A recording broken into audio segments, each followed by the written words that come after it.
In my last video, I talked about hindsight with regards to the candidate dying and dying in my electorate, and how that led to my or our awareness of the fraudulent Electoral Commission, and how our politicians, although voted for, aren't voted in.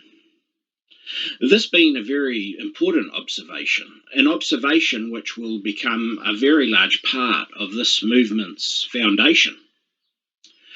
Well, just this week, something else happened to make me wonder if the hand of God was up to something.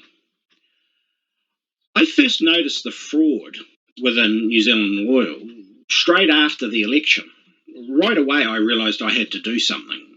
Ever since then, I've been working on this movement, figuring out the best way to go about its release. From the election to releasing the first video, just over 6 weeks went by. It also happened that a man was arrested that was connected with New Zealand Oil. Liz went to ground and Lizard Logan stepped up, all within hours either side of me releasing some pretty damning evidence of Liz and Logan's serpent leanings and fraud. I'd like you to note, I'm not making any claims whatsoever. I'm just sharing an interesting observation with you all. Let's quickly take a look at a photo I've made of Logan. It's from the 2 videos he made recently. You'll see in the recent video, Logan has decided not to wear his Baphomet brooch. He's opted for a New Zealand Oil sticker instead. He said Liz is also a trained journalist. I'm presuming the other person is him. If that's the case, he's not only a positive change agent, he's also a trained journalist. The interesting thing I've found with this last video are his pupils, which he's got looking rather normal. My first thoughts are contact lenses. I don't know anything about contacts, have never worn them or even seen them before, not in real life. I did go and do some Googling to see what type of contacts are for sale. The conclusion I've come to is he could easily hide his lizard pupils with them and keep a relatively decent size pupil, which I noticed didn't change. If contacts can achieve this, you could only presume others will be doing this as well. Obviously, I can only speculate, as there may be other methods used to hide this feature. Possibly it just depends on the individual.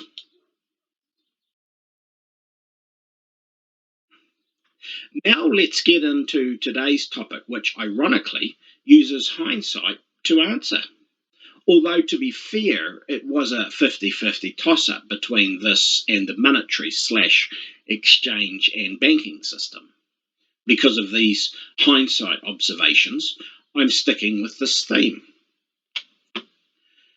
Question: do these fallen ones that have infiltrated key powers, such as governments, big business, popular media, and so forth, want this controversy there and now? Make no mistake, with this growing awakening, the net is slowly but surely tightening around them. The answer? No, they don't. They thought this would be a cakewalk and be able to easily achieve their final goal of transhumanism. Have absolute control over us, getting us to hurt ourselves and each other, time and time again, in the most heinous ways they can imagine, all for a laugh. Also using us as slaves and breeding us for their wars. If you don't think transhumanism is possible, all you have to do is look at the medical field and see just how compatible we are with computers. Let's take that dive into history to see where it all went wrong for them, and the last time they had any real power, which I'll tell you now was in the century after Columbus found America in 1942.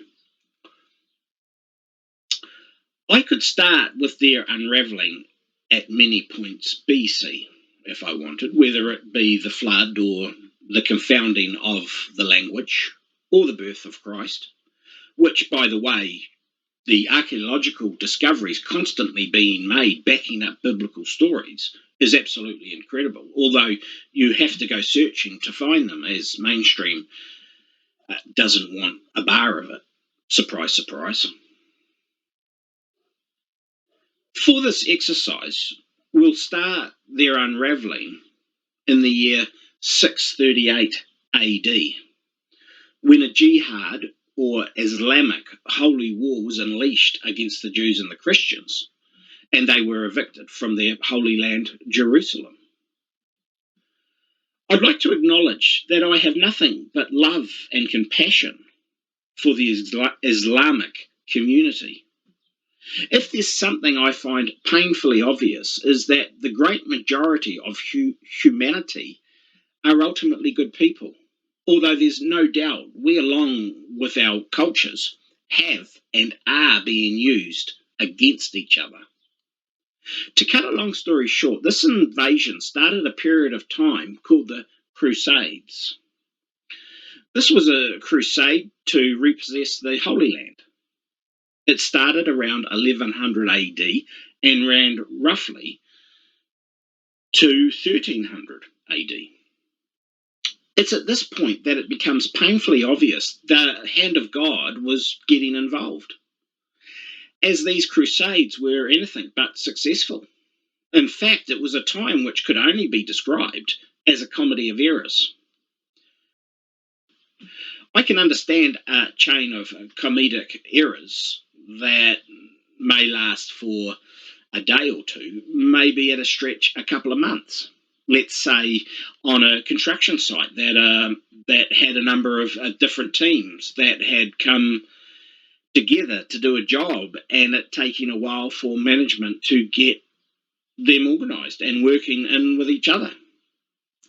To have a comedy of errors that stretched over 200 years with many different leaders and soldiers is quite clearly the interference of a higher power.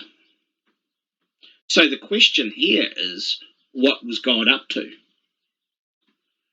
These crusades became such a joke, the Roman soldiers were pillaging from their own people to pay for the crusades, along with all the taxes. The people of Europe were well and truly fed up with the Roman authorities. On top of that, if anyone said anything that the European Roman powers weren't happy with, they were burnt at the stake, a charge known as heresy. A priest known as William Tyndale, who translated the Bible into English, had to go on the run in order to do it. So yes, there were and still are many, many, many good people within Catholicism who have given their lives for the cause. When authorities finally caught up with William, he was burnt at the stake. There were many others like-minded people in this time period that had had enough and were simply seeking freedom. The types of freedoms that, on the whole, we enjoy today. Around the height of this rebellion, Columbus finds America, which eventually gave the people of Europe a place to run to. If the rebellion didn't exist or wasn't as intense, European powers would have easily taken control of North America and nothing would have changed. Due to the perfect timing of this find and the 200 years of comedic errors beforehand, creating a rebellion against the power of the day, I have to conclude the hand of God was intervening. A very benevolent constitution was written, a constitution written with hindsight, and a constitution which set a standard for the rest of the world. It was at a this time that these fallen ones lost the last real bit of power they had.